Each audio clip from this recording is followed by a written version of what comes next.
एक बार गरुड़ जी ने भगवान विष्णु से पूछा, हे प्रभु, संसार में प्राणी जन्म लेते हैं और मर जाते हैं। मरने के बाद उनकी आत्मा का क्या होता है? वे किस रास्ते जाते हैं?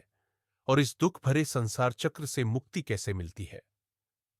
भगवान विष्णु ने उत्तर दिया, हे गरुड़, सुनो, मैं तुम्हें उस गोपनीय मार्ग के बारे में बताता हूं जो नारद जैसे मुनियों के लिए भी अगम्य है, पर पुण्य आत्माओं के लिए सुलभ है। मृत्यु के बाद का भयानक मार्ग। मृत्यु के बाद जब आत्मा शरीर छोड़ देती है तो उसे एक बहुत ही भयानक और कष्टदायक मार्ग पर चलना पड़ता है। यह मार्ग पापियों के लिए होता है। इस रास्ते में आत्मा को कई तरह के दुख सहने पड़ते हैं। कहीं उसे शेर, बाघ और भयानक कुत्तों द्वारा नोचा जाता है। कहीं बिच्छू डंक मारते हैं तो कहीं आग से जलाया जाता है। कहीं वह भयानक गड्ढों में गिरती है, कहीं कीचड़ में फंसती है। कहीं उसे अंगारों की वर्षा या रक्त की वर्षा का सामना करना पड़ता है। कहीं खारे कीचड़ की बारिश होती है। कहीं उसे पहाड़ों पर चढ़ना पड़ता है और कंदराओं में घुसना पड़ता है। इस मार्ग पर वैतरणी नाम की एक नदी आती है। यह नदी पीप, रक्त और मांस से भरी होती है। यह अत्यंत भयानक और दुर्गम होती है। पापी आत्माओं को इस नदी को पार करना पड़ता है और यह उनके लिए अत्यंत दुखदायी होता है। यह पूरा मार्ग 2000 योजन तक फैला हुआ बताया गया है। यह मार्ग कौवों, उल्लुओं, गिद्धों और डांसों से भरा होता है जो आत्मा को नोचते रहते हैं। आत्मा की स्थिति और पिंड दान का महत्व। जब आत्मा शरीर छोड़ देती है तो वह प्रेत बन जाती है। इस अवस्था में वह स्वयं अपनी इच्छा से कुछ खा पी नहीं सकती। वह भूख और प्यास से पीड़ित रहती है। यहीं पर उसके पुत्र और पौत्रों द्वारा दिए गए पिंडदान का महत्व आता है। पुत्र द्वारा स्नेह या दया से दिया गया मासिक पिंड, चावल का गोला, ही वह भोजन होता है जिसे प्रेत आत्मा खा सकती है और आगे की यात्रा के लिए शक्ति प्राप्त कर सकती है। मृत्यु के बाद के संस्कार। माता पिता की मृत्यु होने पर पुत्र को शोक का त्याग करके सभी पापों से मुक्ति के लिए समस्त बांधवों के साथ मुंडन करवाना चाहिए। नख और केश छोड़कर मुंडन करवाना आवश्यक है। इसके बाद समस्त बांधवों के सहित स्नान करके धौत, शुद्ध वस्त्र धारण करें। तब तुरंत जल लाकर उस जल से शव को स्नान करावे। मंडियों में चंदन अथवा गंगा जी की मिट्टी के लेप से तथा मालाओं से उसे विभूषित करें। उसके बाद नवीन वस्त्रों से ढककर अवसव्य अपसव्य होकर नामगोत्र का उच्चारण करके संकल्प पूर्वक दक्षिणा सहित पिंड दान देवे। भूमि पर शव को रखकर उसके दाह संस्कार का विधान है। पंचक में जिसकी मृत्यु होती है उस मनुष्य को सद्गति प्राप्त नहीं होती। पंचक शांति किए बिना उसका दाह संस्कार नहीं करना चाहिए, अन्यथा अन्य की मृत्यु हो जाती है। धनिष्ठा के उत्तरार्ध से रेवती पर्यंत 5 नक्षत्र पंचक संचक है। इनमें मृत व्यक्ति दाह करने योग्य नहीं होता और उसका दाह करने से परिणाम शुभ नहीं होता। इन नक्षत्रों में जो मरता है उसके घर में कोई हानि होती है, पुत्र और सगोत्रीय लोगों को भी कोई विघ्न होता है। अथवा इस पंचक में भी दाह विधि का आचरण करके मृत व्यक्ति का दाह संस्कार हो सकता है। पंचक मरण प्रयुक्त। सभी दोषों की शांति के लिए उस दाह विधि को मैं कहूंगा। हे ताक्ष्य, कुशा से निर्मित 4 पुतलों को नक्षत्र मंत्रों से अभिमंत्रित करके शव के समीप स्थापित करें। तब उन पुतलों में तप्त सुवर्ण रखना चाहिए और फिर नक्षत्रों के नाम मंत्रों से होम करना चाहिए।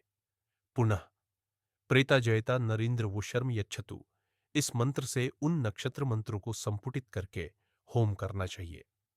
प्रथम दिन विधिपूर्वक जिस अन्न का पिंड दिया जाता है उसी अन्न से विधिपूर्वक 9 दिन तक 9 पिंड प्रदान करने चाहिए।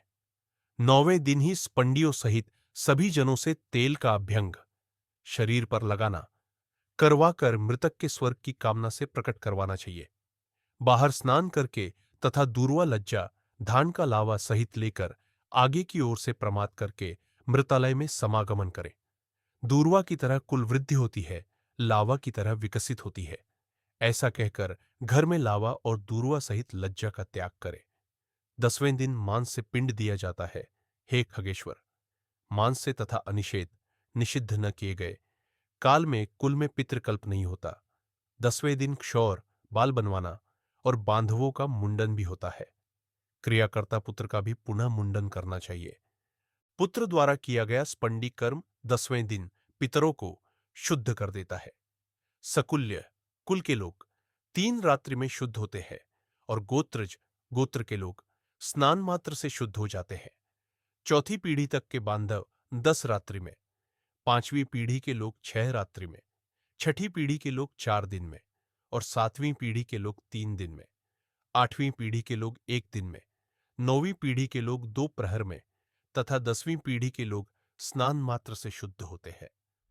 10वें दिन नाम गोत्र से दशाह नाम का श्राद्ध मंत्र करवाना चाहिए। 11वें दिन प्रेत का पिंड मंत्र सहित देना चाहिए। सुवर्ण का विष्णु, चांदी का ब्राह्मण और तांबे का रुद्र तथा लोहे का यम कार्य करवाना चाहिए। हे खग, पश्चिम में गंगाजल सहित विष्णु कलश स्थापित करें।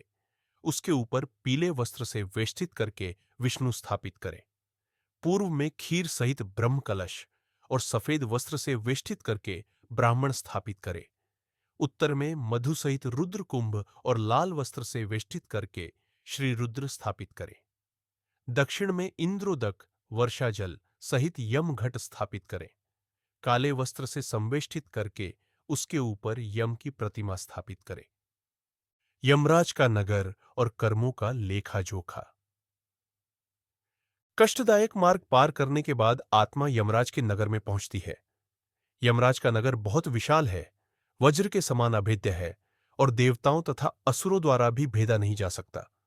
ऊंची चारदीवारी और 4 द्वारों से घिरा है। यह 1000 योजन प्रमाण वाला कहा गया है। उस पुरी में चित्रगुप्त का भव्य मंदिर है, जो 25 योजन विस्तृत बताया गया है। 10 योजन ऊंचा, महादिव्य, लोहे की प्राकार से वेष्टित, सैकड़ों पताकाओं और ध्वजाओं से विभूषित है।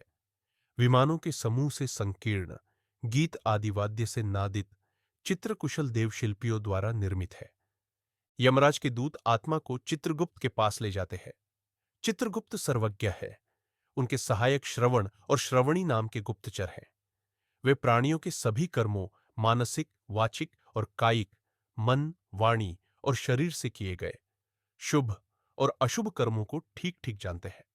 वे मनुष्य जो छिपकर अथवा प्रत्यक्ष रूप से जो कुछ करता और कहता है, वह सब श्रवण एवं श्रवणियां चित्रगुप्त से बताते हैं। वे चारों श्रवण और श्रवणियां धर्मराज के गुप्तचर है, जो मनुष्य के मानसिक, वाचिक और कायिक सभी प्रकार के शुभ और अशुभ कर्मों को ठीक ठीक जानते हैं। उनकी पत्नियां श्रवणियां भी इसी प्रकार की स्वरूप वाली है, अर्थात श्रवणों के समान ही है। वे स्त्रियों की सभी प्रकार की चेष्टाओं को तत्वतः जानती है। उन पर, श्रवणों और श्रवणियों पर, मर्त्य, मनुष्यों और अमर्त्य देवताओं से अधिक अधिकार है। सत्यवादी श्रवण मनुष्यों के कर्म कहते हैं। जो व्रत, दान और सत्य वचन से उन्हें संतुष्ट करते हैं, वे उनके लिए स्वर्ग में सुख देने वाले हो जाते हैं। पापियों के पाप कर्मों को जानकर सत्यवादी श्रवण धर्मराजपुरी में कहने पर दुखदाई होते हैं। मूर्ख हो या पंडित, दरिद्र हो या धनवान और सबल हो या निर्बल, यमराज सभी से समान व्यवहार करने वाले कहे गए हैं। चित्रगुप्त के इस प्रकार के वचनों को सुनकर वे पापी अपने कर्मों के विषय में सोचते हुए निश्चेष्ट होकर चुपचाप बैठ जाते हैं। धर्मराज भी उन्हें देखकर और निश्चल, चुप बैठे हुए देखकर पापियों के दंड का आज्ञा देते हैं, जैसा उचित होता है। तब उनके द्वारा भेजे गए दूत उन्हें ताड़ना देकर कहते हैं, जाओ, पापी महाघोर नरकों में गिरने के लिए। यम की आज्ञा का पालन करने वाले दूत भयंकर और प्रचंड दंड आदि वाले होते हैं। वे एक पाश से उन्हें बांधकर नरकों की ओर ले जाते हैं। नरकों में पापियों का दुख। यमराज के नगर में पापियों को घोर दुख भोगना पड़ता है, जो गुरु, देव, ब्राह्मण अथवा द्विज का धन हरण करते हैं।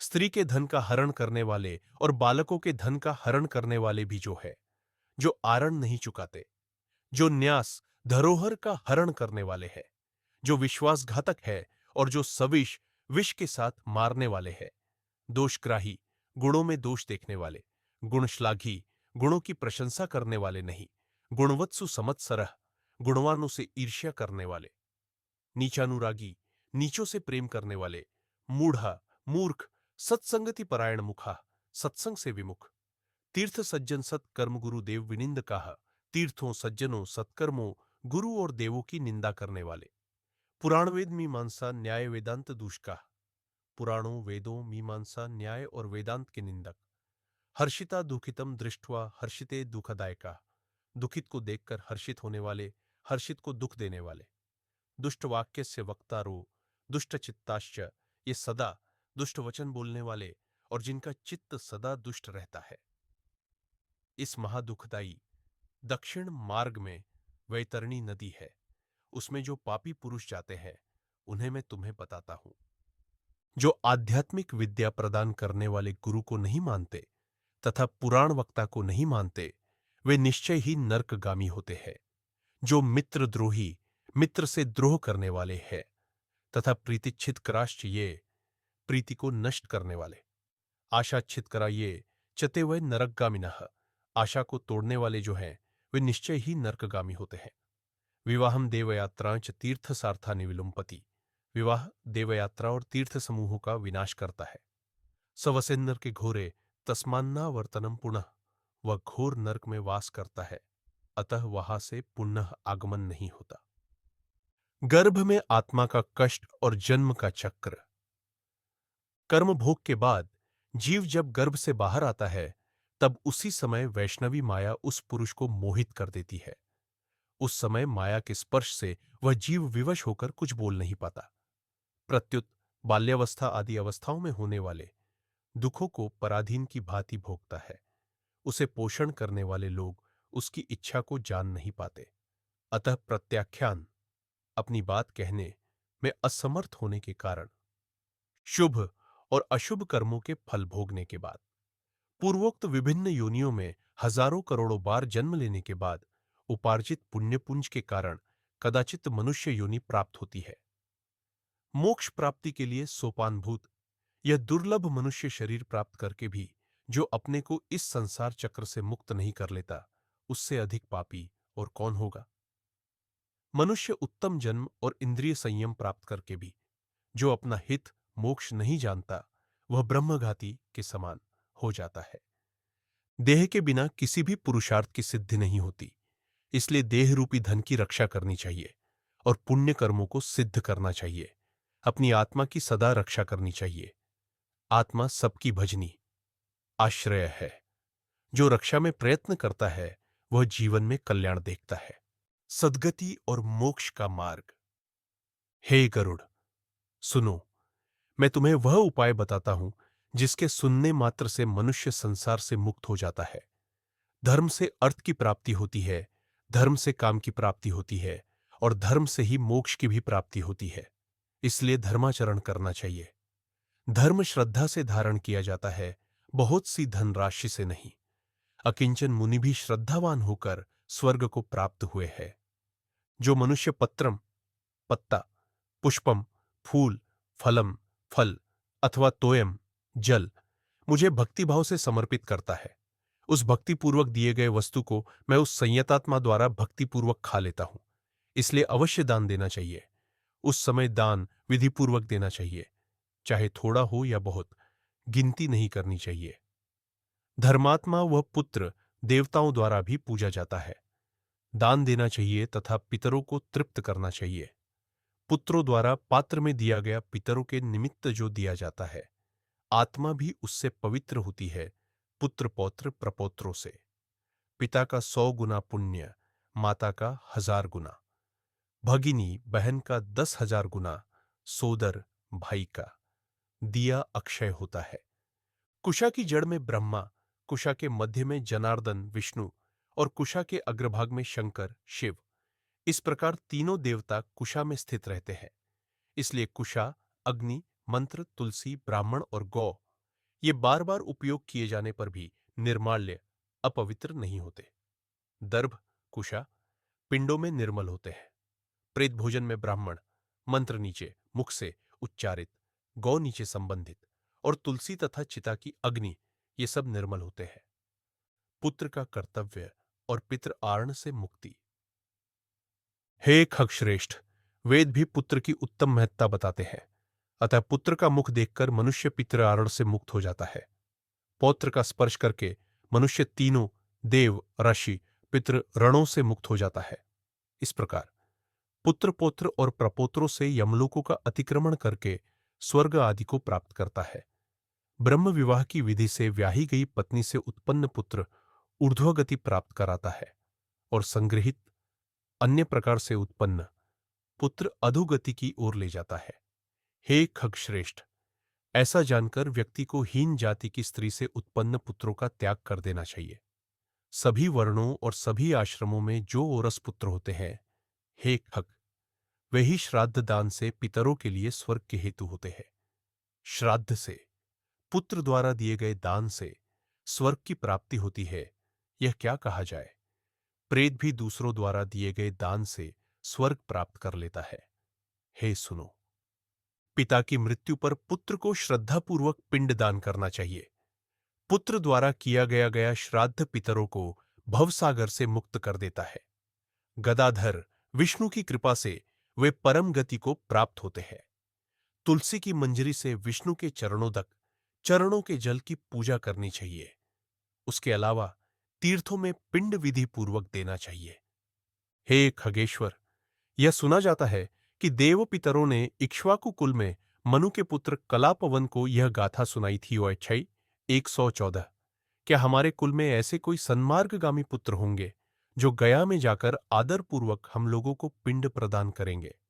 हे ताक्ष्य, इस प्रकार जो पुत्र पितरों की आमुष्मिक परलोक संबंधी क्रिया करता है, वह सुखी होकर कौशिक, द्विज के 7 पुत्रों की भांति मुक्त हो जाता है। पिता और माता का दाह संस्कार एक ही चिता पर किए जाने पर एक ही पुत्र पहले पिता के उद्देश्य से पिंड दान करके स्नान करे, तदनंतर अपनी सती माता का पिंड दान करके पुनः स्नान करे। यदि 10 दिन के अंतर्गत किसी सती ने अग्नि प्रवेश किया है, तो उसका श्राद्ध, दान और स्पंडी आदि कृत्य उसी दिन करना चाहिए जिस दिन पति का किया जाए। हे ताक्ष्य, सपंडीकरण करने के बाद पितरों का तर्पण करे, वेद मंत्रों सहित स्वधाकार का उच्चारण करे। मासिक श्राद्ध श्राद्ध तिथि के दिन के पूर्वाह्न में प्रथम मास का श्राद्ध करे और द्वितीयार्ध दोपहर के बाद दूसरे मास का श्राद्ध करे। हे खग, संक्रांति रहित मास, मलमास में भी सपंडीकरण तथा मासिक और प्रथम वार्षिक श्राद्ध करना चाहिए। यदि वर्ष पूर्ण होने के मध्य में अधिमास आता है, तो 13 महीने पूर्ण होने के बाद प्रेत का वार्षिक श्राद्ध करना चाहिए। संक्रांति रहित मास में पिंड रहित श्राद्ध, आम श्राद्ध, और संक्रांति युक्त मास में पिंड सहित श्राद्ध करना चाहिए। इस प्रकार प्रथम वार्षिक श्राद्ध को मलमास तथा उसके बाद आने वाले शुद्ध मास अर्थात 13वें मास, दोनों ही मासों में करना चाहिए। इस प्रकार वर्ष पूर्ण होने पर वार्षिक श्राद्ध करना चाहिए। उसमें भी विशेष रूप से ब्राह्मणों को भोजन करवाना चाहिए। 1 वर्ष पूर्ण हो जाने पर श्राद्ध में हमेशा 3 पिंड दान करने चाहिए। एकोदिष्ट, 1 पिंड वाला श्राद्ध नहीं करना चाहिए, उससे पितृहत्या होती है। तीर्थ श्राद्ध, गया श्राद्ध तथा गच्छाया जाते हुए श्राद्ध पैतृक पितरों के लिए होता है।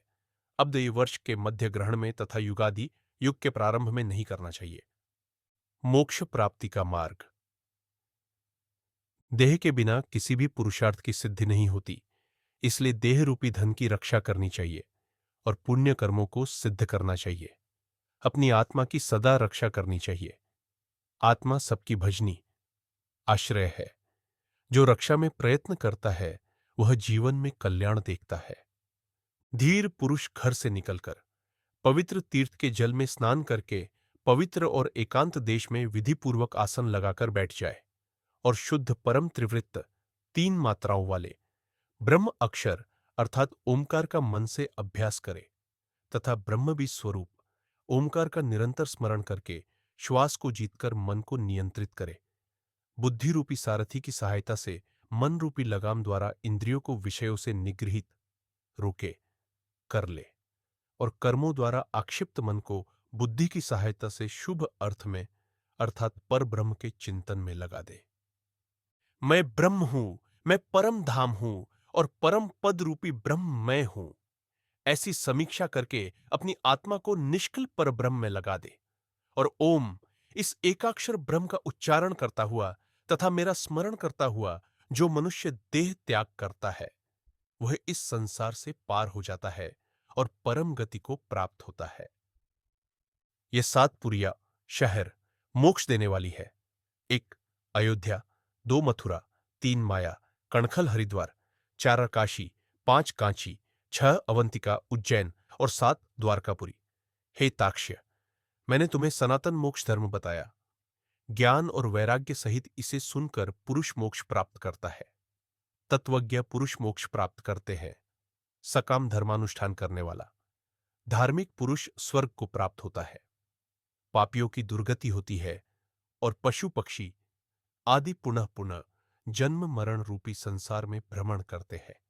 इस प्रकार सभी शास्त्रों का सार मैंने 16 अध्यायों में कह दिया। अब और क्या सुनना चाहते हो?